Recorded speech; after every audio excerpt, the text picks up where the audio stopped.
Enemy's army headed by Abu Sufyan marched towards Medina in the same year.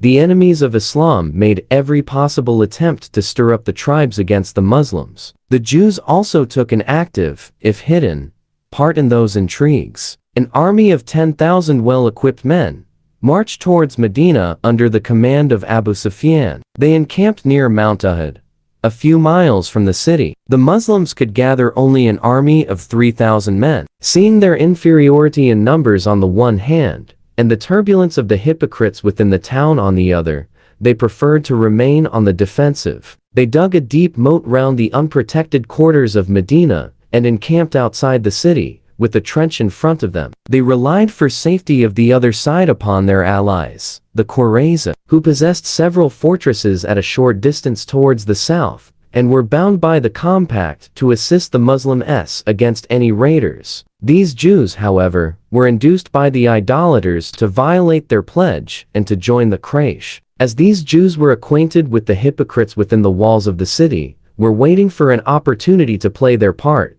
the situation of the Muslims was most dangerous. The siege had already lasted for 20 days. The enemy made great efforts to cross the trench, but every attempt was fiercely repulsed by the small Muslim force. Disunion was now rife in the midst of the besieging army. Their horses were perishing fast, and provisions were becoming less every day. During the night, a storm of wind and rain caused their tents to be overthrown and their lights extinguished. Abu Sufyan and the majority of his army fled, and the rest took refuge with the Qurayza. The Muslims, though they were satisfied with the failure of their enemies, could not help thinking that the victory was unsatisfactory so long as the Qurayza, who had violated their sworn pledge, remained so near. The Jews might at any time surprise Medina from their side. The Muslims felt it their duty to demand an explanation of the violation of the pledge. This was utterly refused. Consequently, the Jews were besieged and compelled to surrender at discretion. They only asked that their punishment should be left to the judgment of Sa'd ibn Mu'adh, the prince of the tribe of Aus. This chief, who was a fierce soldier, had been wounded in the attack,